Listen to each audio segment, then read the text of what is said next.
Hi, part 5 of answering to your comments. Next question go gonna. Hi ma'am, I'm qualified UGC NEET exam and KSET exam. I'm aspirant of assistant professor, but here ಯಾವಾಗ ಕಾಲ್ ಆಗುತ್ತೆ ಗೊತ್ತಿಲ್ಲ and we ಎಗೆ ಆದರೂ ಹಾಕಬೇಕಿತ್ತು, ಅದಾದರೂ ಆಗೋದು ma'am, please ತಿಳಿಸಿ ಏನು ಮಾಡಬೇಕು ಅಂತ ಹೇಳಿ.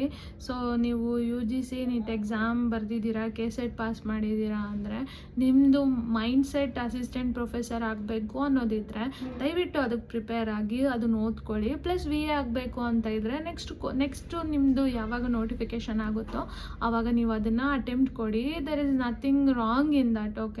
ನಿಮ್ಮ ಏಮಿದೆಯೋ ಅದನ್ನು ಫೋಕಸ್ ಮಾಡಿ. ಅದ್ರ ಜೊತೆಗೆ ಬೇರೆ ಯಾವುದಾದ್ರೂ ಎಕ್ಸಾಮ್ ನಡೆಸಿದ್ದಾರೆ ಅಂದರೆ ಅದಕ್ಕೂ ಕೂಡ ನೀವು ಅಪ್ಲೈ ಮಾಡಿ ಬರಿಬೋದು. ಓಕೆನಾ? Next, ma'am could you please make a video explaining ಸಿಂಧುತ್ವ ಸರ್ಟಿಫಿಕೇಟ್? ಓಕೆ, ನಾನು ಎಕ್ಸ್ಪ್ಲೈನ್ ಮಾಡ್ತೀನಿ, ನಾನು ಆಲ್ರೆಡಿ ಎಕ್ಸ್ಪ್ಲೈನ್ ಮಾಡಿದ್ದೀನಿ. ನೆಕ್ಸ್ಟು, ಅಕ್ಕ, what if we are studying in degree final years while applying for exam, or what if our degree is not yet completed? If we get selected to this field, ನಾವು studies complete ಮಾಡೋಕ್ಕೆ time ಕೊಡ್ತಾರಾ? Like final year ಇರುತ್ತೆ ಅಲ್ವಾ? So please answer ಮಾಡಿ ಅಕ್ಕ. Okay, ಒಂದು ವೇಳೆ ನೀವು ಡಿಗ್ರಿ ಓದ್ತಿದ್ದೀರಾ, ನೀವು PU ಮೇಲೆ ಸೆಲೆಕ್ಟ್ ಆಗಿದ್ದೀರಾ ಅಂದ್ಕೊಳ್ಳಿ. ಅಫ್ಕೋರ್ಸ್ ನಿಮಗೆ ಡಿಗ್ರಿ ಮಾಡೋದಕ್ಕೆ ನಿಮಗೆ ಟೈಮ್ ಇರುತ್ತೆ, ಬಟ್ ರೆಗ್ಯುಲರ್ ಡಿಗ್ರಿ ಮಾಡೋದಕ್ಕಾಗಲ್ಲ. ಸೊ ಅಂಥ ಟೈಮಲ್ಲಿ ನೀವು ಕರೆಸ್ಪಾಂಡೆನ್ಸಲ್ಲಿ ಎಕ್ಸಾಮ್ ಬರೆಯೋದಕ್ಕೆಲ್ಲ ನಿಮಗೆ ಟೈಮ್ ಇರುತ್ತೆ.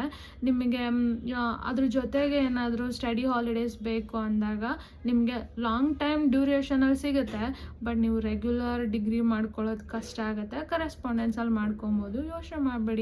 PU ಮೇಲೆ ತಾನೇ ಎಕ್ಸಾಮ್ ನಡೆಯೋದು. PU ಮೇಲೆ ಎಕ್ಸಾಮ್ ಬರೆದು ಪಾಸ್ ಆದಮೇಲೆ ನಿಮಗೆ ಎಕ್ಸಾಮ್ ಬರೆಯೋದಕ್ಕೆ, ಓದೋದಕ್ಕೆ ಎಲ್ಲದಕ್ಕೂ ಟೈಮ್ ಸಿಗುತ್ತೆ, ಲೀವ್ ಸಿಗುತ್ತೆ. So no worry. ಓಕೆನಾ? ದೆನ್ ಅಕ್ಕ, ಪರಂ ಬುಕ್ ಹೇಗೆ ಪೊಲೀಸ್ ಕ್ಲಿಯರ್ ಆಗುತ್ತೆ ಅದನ್ನು ಓದಿದ್ರೆ? ಓಕೆ, ಪರಂ ಬುಕ್ ಚೆನ್ನಾಗಿದೆ, ಬಟ್ ಕಂಪ್ಲೀಟ್ ಒಂದೇ ಬುಕ್ಕಿಗೆ ಡಿಪೆಂಡ್ ಆಗಬೇಡಿ. ಓಕೆನಾ? ಒಂದೇ ಸೋರ್ಸ್ ಯಾವತ್ತೂ ನಿಮಗೆ ಕಂಪ್ಲೀಟ್ ನಿಮ್ಮ ಡೆಸ್ಟಿನೇಷನ್ಗೆ ಕರ್ಕೊಂಡೋಗಿ ನಿಲ್ಲಿಸಲ್ಲ. ಇನ್ನೂ ನಿಮಗೆ ಅಡಿಷ್ನಲ್ ನಾಲೆಡ್ಜ್ ಬೇಕಾಗುತ್ತೆ. ಆ ಬುಕ್ ಚೆನ್ನಾಗಿದೆ, ಬಟ್ ಸ್ಟಿಲ್ ಡಿಪೆಂಡ್ ಆನ್ ಒಂದು ಬುಕ್ ಮೇಲೆ ಡಿಪೆಂಡ್ ಆಗೋದು ಬೇಡ. ಓಕೆನಾ? ಇನ್ನು ಬೇರೆ ಸೋರ್ಸ್ಗಳನ್ನೂ ಓದ್ಕೊಳ್ಳಿ, ಸೊ ದಟ್ ನಿಮ್ಗೆ ಹೆಲ್ಪ್ ಆಗುತ್ತೆ. ಓಕೆನಾ?